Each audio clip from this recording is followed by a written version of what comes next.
Good afternoon, everyone. In today's tutorial, we will revisit the topic on viruses and try to better understand their functioning.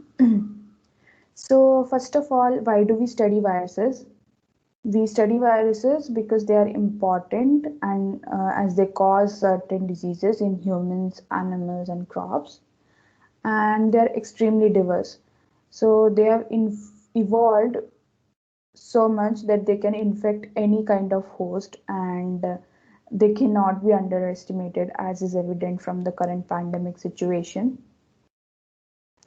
So basically, virus is just a nucleic acid molecule enclosed in a protein coat.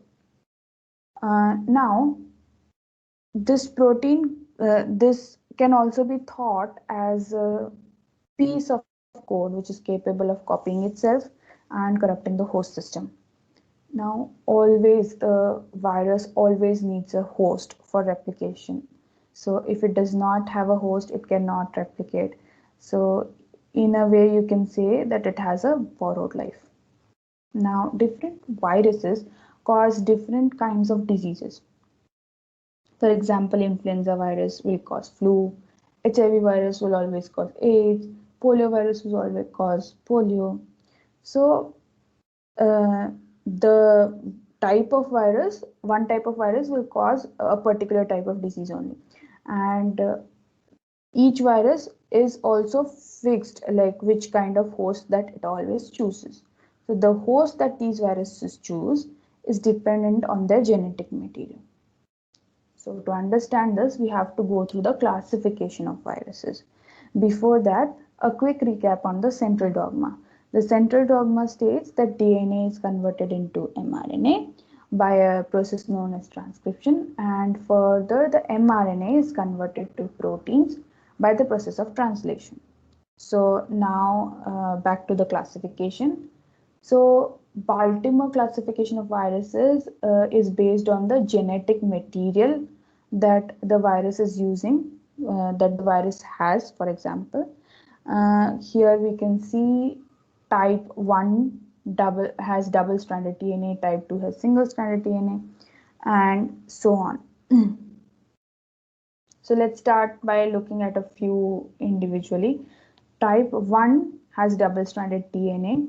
So the viral genome, once it enters the host, uses the DNA-dependent RNA polymerase to make mRNA, and then this mRNA makes the viral proteins.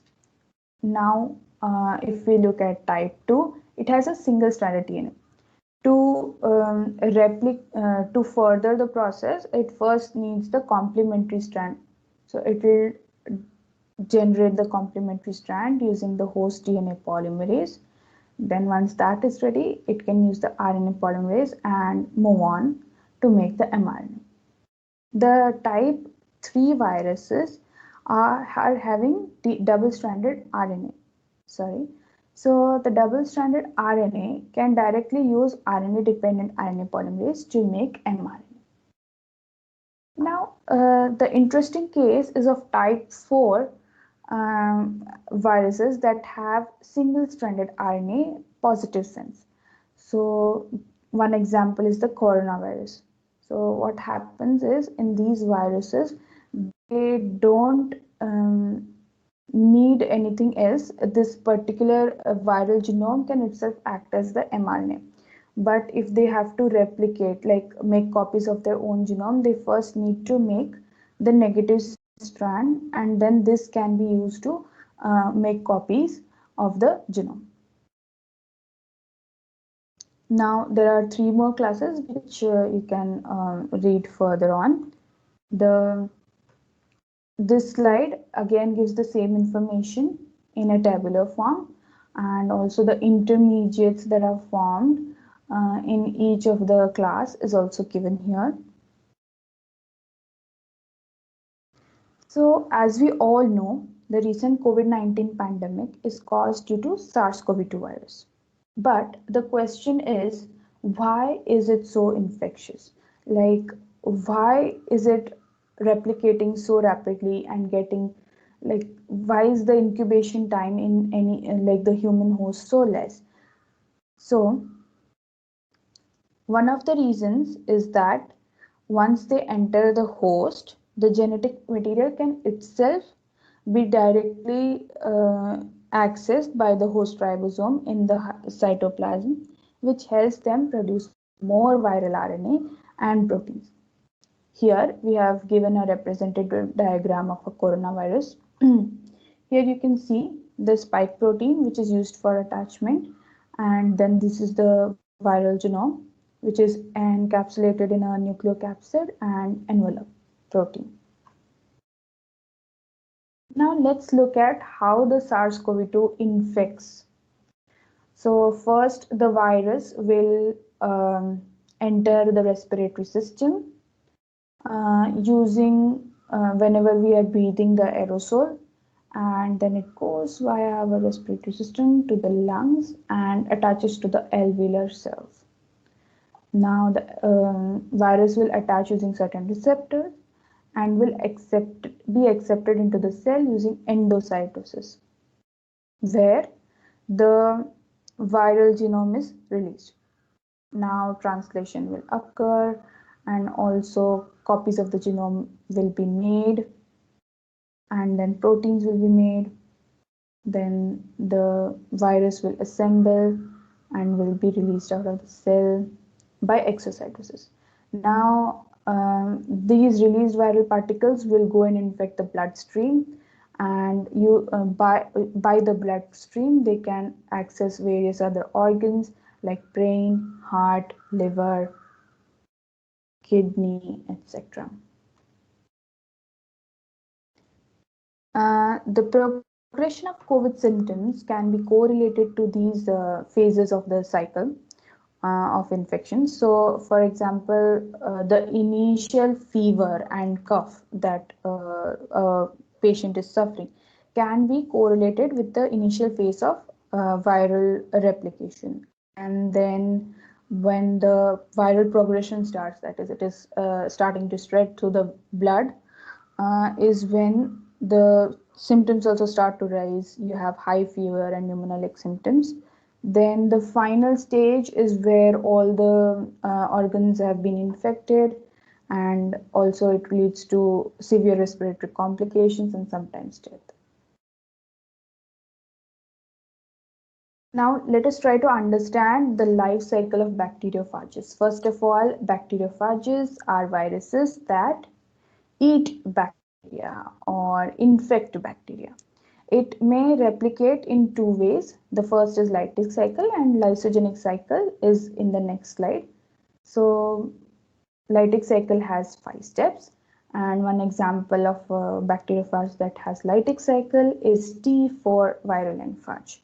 So the first step is attachment, wherein the phage attaches to the host using its tail fibers or claw-like structures, and once it is attached, it releases the viral genome into the cell. This is called the entry phase. Then the third step involves the synthesis of viral DNA and phage proteins. So everything is synthesized here. Then fourth is when they assemble. All the synthesized particles come together and assemble to make a particular viral particle. And then the last step is the release stage. So here the phage directs production of an enzyme to degrade the cell wall, allowing outer fluid to enter. Thus the bacterial cell wall will puff up like a balloon and burst out, releasing all like 100 to 200 viral particles from a single bacterial cell. Now, if we look at the lysogenic cycle, it is different from the lytic cycle because here it is not actually lysing the cell. What happens is similar to the lytic cycle. First, the virus will go and attach to the host. It will release its viral genome. Now the viral genome is in the host. So here, if it is a lysogenic virus, what happens is the viral genome will get incorporated into the host genome, and now it is called prophage. This prophage will keep on replicating with the bacterial cell cycle, you see. So it will be given, it will be replicating and forwarded to the daughter cells. And it will keep on going like this. But then on whenever the prophage wants to activate, it will be released out of the main genetic material, and then new phage particles will be formed, and then again it enters the lytic cycle. But many factors decide whether the cell undergoes lytic or lysogenic cycle. So if a bacteria having prophage is exposed to stress such as UV, light, low nutrient conditions, or certain chemicals like mitomycin C, the prophage will simultaneously extract, and the whole cell will, like the viral cell, sorry, the viral genome will then enter the lytic cycle. Now, studying the both lytic and lysogenic cycles are important, but how do you think lysogenic cycle will be important? Lytic cycles are anyways the like what is causing the death and severe diseases.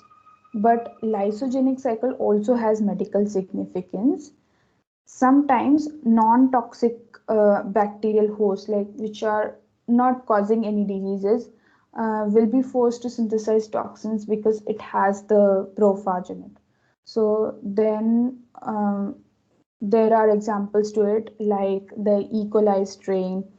Uh, like we all know, E. coli is not harmful to humans, but then some prophage that synthesize certain toxins causes death due to food poisoning. Then there are other deadly human diseases like diphtheria, botulism, and scarlet fever.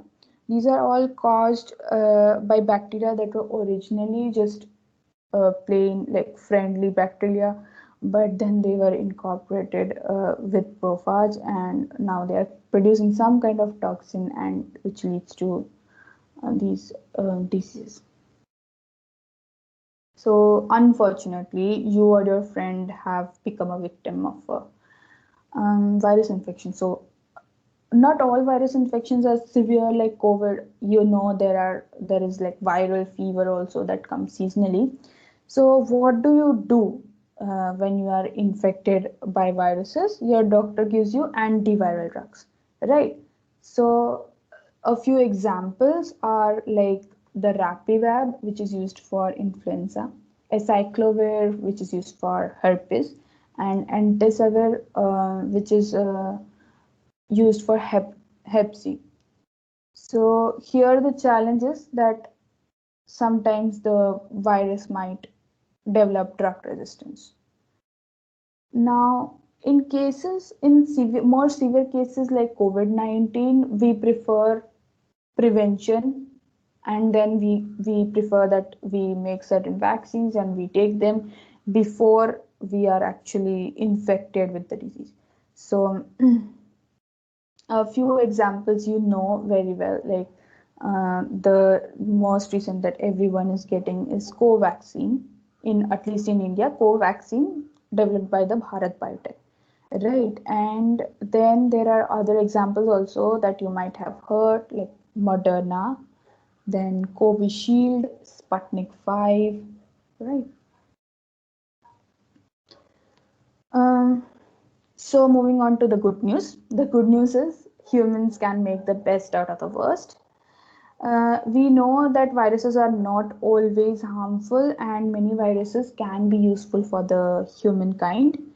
A few examples I'll give you in this slide. One particular example is baculovirus.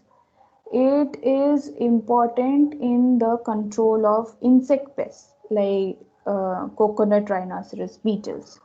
Then there is GB virus C, a very common blood-borne human virus.